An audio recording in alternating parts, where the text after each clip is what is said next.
à tous et à toutes, je suis très heureux de vous retrouver aujourd'hui. Et aujourd'hui, je vous fais une courte vidéo pour donner quelques conseils dès l'achat de votre ordinateur. Alors, voilà, vous avez enfin acheté votre ordinateur, donc soit dans des surfaces spécialisées, soit sur Internet. Mais il existe tout simplement différentes opérations à réaliser avant de l'utiliser pour que celui-ci tout simplement fonctionne au mieux. Cette vidéo va juste énumérer rapidement quelques points à faire. Je ne vais pas vous montrer comment les faire au sein de cette vidéo. Je vous mets de toute façon tous les tutoriels en description. Ils vous redirigeront sur d'autres vidéos ou articles de collègues qui sont, je trouve, très très bien expliqués. C'est pour ça que j'ai pas souhaité faire plusieurs autres petites descriptions ou autres tutoriels, car ces tutos sont très complets et très faciles à comprendre. Allez, c'est parti. Alors, numéro 1, c'est pour moi la chose la plus importante à faire dès l'achat d'un ordinateur, c'est de garder la facture. Alors, soit vous demandez votre facture à la fin dans votre magasin que vous avez acheté. Alors, quand je dis facture, je ne parle bien entendu pas du petit reçu carte bancaire papier, hein. Je demande une vraie facture. Pareil sur un site web, vous pouvez soit la télécharger, soit directement le demander au vendeur. Alors, pourquoi garder la facture? Tout simplement, la facture va faire foi de votre garantie. La petite date en fait d'achat de votre produit en fait va correspondre tout simplement au début de la garantie de celle-ci.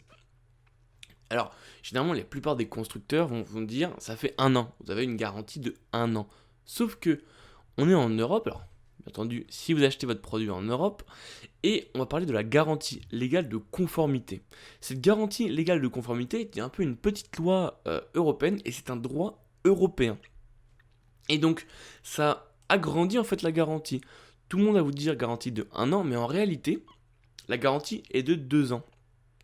Donc, qu'est-ce qui est bien écrit dans le texte en fait de cette garantie?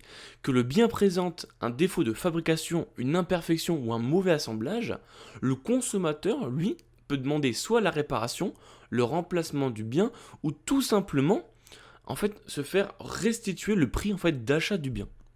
Donc c'est extrêmement important de savoir parce que généralement les magasins ou les constructeurs vont jouer sur le fait que personne ne connaît ce droit. Alors je vais vous mettre en description en fait le titre ainsi que le Centre européen des consommateurs français. Vous allez voir à peu près tous les textes en fait qui vont vous expliquer ça. Si jamais vous avez le moindre problème en fait au bout de un an, vous allez pouvoir en fait tout simplement montrer cette loi et exiger en fait tout simplement soit la réparation, soit la restitution du prix d'achat. Alors, numéro 2, c'est de faire une mise à jour du BIOS. Alors, qu'est-ce que le BIOS? C'est un petit programme situé dans plusieurs types de mémoires différentes au sein de votre ordinateur et qui, dès le démarrage de votre ordinateur, va coupler en fait la partie hardware et software. Donc, la partie physique, les mémoires, les processeurs, les cartes, etc. et la partie logicielle. Tout simplement pour que votre ordinateur fonctionne bien dès le début. Alors pourquoi est-il très important de faire une mise à jour du BIOS? Tout simplement parce que faire une mise à jour permet de 1. Si jamais votre BIOS a quelques petits problèmes, on va dire, de sécurité, ce qui est déjà arrivé auparavant, ça va permettre tout simplement de corriger ces différents problèmes de sécurité. Et de 2, tout simplement avoir la dernière version possible de votre constructeur en termes de BIOS. Car si jamais vous avez un problème, ne pas vous retrouver qu'une très vieille version qui est tout simplement plus aujourd'hui, soit expliquée sur internet, soit avoir des tutoriels. Donc c'est pour ça que c'est toujours très important de faire une petite mise à jour du BIOS dès le début, dès le démarrage de votre ordinateur. Troisième conseil, c'est de mettre à jour Windows. En effet, votre ordinateur a été construit dans des usines il y a sûrement 6 mois, 1 an, 2 ans, voire 3 ans. Et forcément, Windows a eu des nouvelles mises à jour au fur et à mesure, donc soit de sécurité, soit de fonctionnement. Donc pour cela, je conseille toujours de faire une grosse mise à jour de Windows.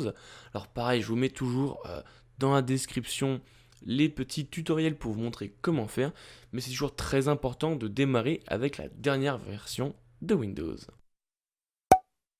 Quatrième conseil, on reste toujours dans les mises à jour et on va parler des mises à jour pilotes, que ce soit physique ou software, il est toujours très important de faire ces mises à jour. Alors, quand je parle de physique, ça peut être physique, donc carte graphique, on va plus se rapprocher de AMD ou Nvidia, ça peut être pour vos RAM, ça peut être pour vos pilotes de Wi-Fi, enfin bref, toujours très important ce côté hardware. Également en software, donc logiciel, ça peut être pour Java, Adobe Flash, etc. etc.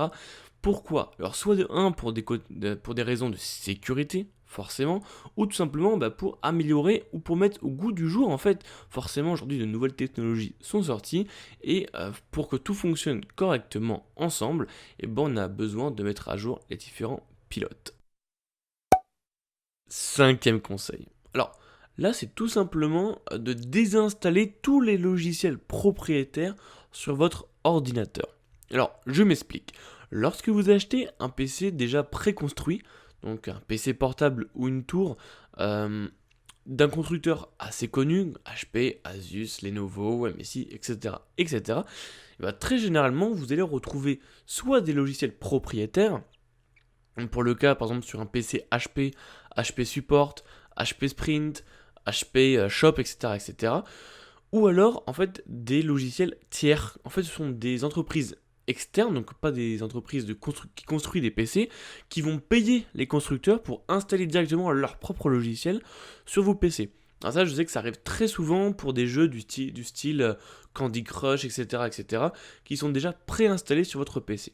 Moi, je vous conseille tout simplement en fait de les supprimer, car de 1, ça va vous prendre beaucoup de place, de 2, généralement, c'est assez mal optimisé avec le reste, et de 3, ça peut rentrer en conflit, donc en fait faire un peu bugger votre PC avec d'autres logiciels qui sont pas forcément compatibles.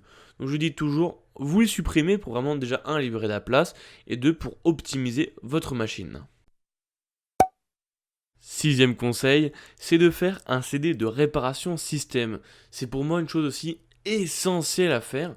Je pense que c'est arrivé à tout le monde. On a un bug, un blue screen, etc. On redémarre le PC. Le PC ne veut pas redémarrer et on nous demande soit un CD Windows, soit un CD de réparation. Et comme d'habitude, on n'en a aucun des deux. C'est pour ça qu'il est extrêmement important d'en faire un. Alors, qu'est-ce que c'est un CD de réparation système? En fait, c'est tout simplement un CD où de nombreuses données vont être inscrites dessus, donc les clés Windows, les partitions, etc., etc., de vos PC.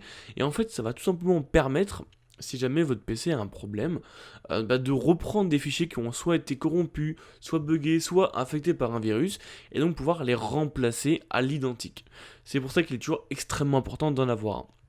Si vous n'avez pas de lecteur CD, il est possible également de faire sur une clé USB.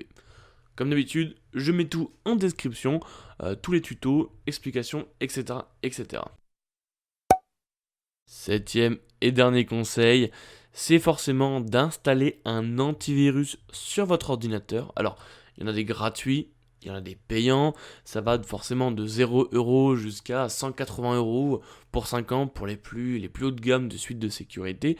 Enfin bref, l'antivirus est vraiment quelque chose de très utile, surtout aujourd'hui, où sur un simple mail, une clé USB qu'un pote vous a prêté, sur des sites plus ou moins malveillants, enfin bref, il y a toujours des possibilités d'avoir des virus. Donc si vraiment vous voulez avoir zéro problème, être tranquille, etc., etc., installez un. Ça ne vous coûte pas grand chose. Et si vraiment vous souhaitez que votre PC soit protégé au maximum, et payez peut-être un peu plus cher sur des suites comme Bitdefender, Kaspersky, etc., etc., pour avoir une solution assez complète qui puisse vous protéger. Alors même si vous vous dites oui, je suis assez vigilant, etc., etc., on ne sait jamais, et ça serait dommage d'avoir des problèmes de ça pour tout simplement une petite question de 20 minutes d'installation d'un logiciel. Voilà, les 7 conseils t'ont été donnés, essaye de les faire tous, ça prend, allez, 2, 3, voire 4 heures au maximum pour tout faire, mais ça peut vraiment te sauver la vie. Ça peut également même rallonger un peu la durée de vie de ton PC, ou qui fonctionne tout simplement mieux.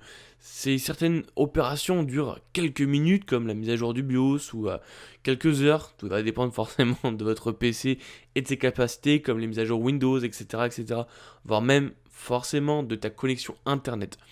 Mais bref, quand tu achètes un nouveau PC, essaye que ce PC te dure le plus longtemps possible pour éviter d'en racheter un tous les 2, 3, voire 4 ans.